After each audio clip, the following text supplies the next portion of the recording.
जब दुर्योधन के भाई विकर्ण ने कौरवों के इस घृणित व्यवहार की निंदा की थी तो कर्ण ने उससे कहा था, विकर्ण, तुम अपने कुल की हानि करने के लिए पैदा हुए हो।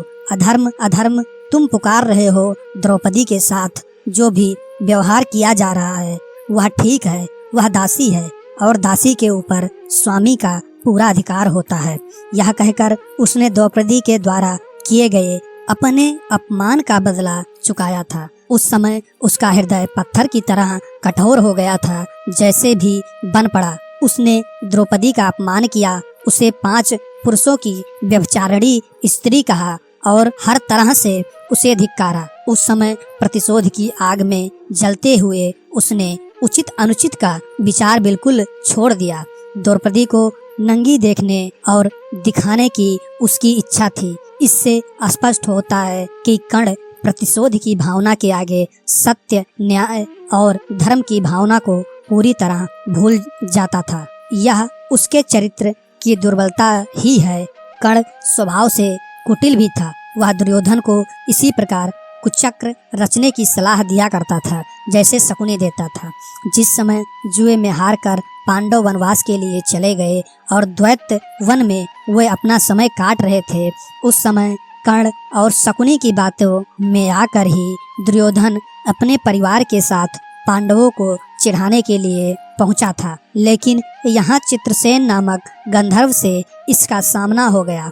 भीषण युद्ध हुआ। गंधर्व राजा ने अपने पराक्रम से सबको परास्त कर दिया और परिवार सहित सभी को बंदी बना लिया। कर्ण तो अपने प्राण लेकर युद्ध स्थल से भाग ही गया था। फिर युधिष्ठिर के कहने और अर्जुन के भी प्रयास करने पर चित्रसेन ने दुर्योधन आदि को मुक्त कर दिया। कर्ण अहंकारी भी बहुत था। उसे अपने पराक्रम पर बड़ा घमंड था और बार बार दुर्योधन को प्रसन्न करने के लिए वह कहा करता था कि वह एक क्षण में ही अर्जुन को मार गिराएगा। इसके लिए भगवान परशुराम द्वारा सिखाए हुए अपने अस्त्र कौशल की दुहाई देता था। यहाँ तक कि भीष्म पितामह, गुरु द्रोणाचार्य आदि के सामने वह अपनी सेखी बघारने से बाज नहीं आता था। एक दिन पितामह से न रहा गया। उन्होंने इसे फटकारते हुए कहा, दुर्भिमानी कर्ण, व्यर्थ की बात क्यों किया करता है? खंडव दाह के समय श्री कृष्ण और अर्जुन ने जो वीरता प्रकट की थी उसको याद करके तुझे लज्जित होना चाहिए।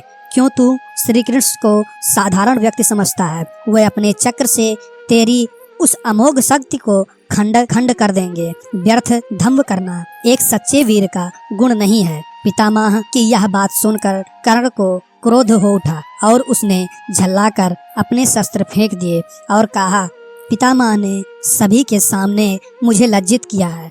अब तो इनकी मृत्यु हो जाने पर ही मैं अपना पराक्रम दिखाऊंगा। इसी दुराग्रह के कारण जब तक भीष्म पितामह जीवित रहकर युद्ध करते रहे, कर्ण ने युद्ध में हाथ नहीं बटाया। जब उसने सुन लिया कि वे धराशायी हो चुके हैं, उस क्षण प्रसन्न होकर वह दुर्योधन के पक्ष में आकर शत्रु से युद्ध करने लगा। गुरु द्रोण के पश्चात कौरव सेना का तीसरा सेनापति वही था। इस वृत्तांत से यही स्पष्ट होता है कि वह अत्यधिक क्रोधी स्वभाव का था। सदा अहंकार में उसकी बुद्धि डूबी रहती थी और इस कारण बुद्धिमानों की बातें भी बुरी लगती थीं। इसके विपरीत अर्जुन धीर बुद्धि और विनयशील था।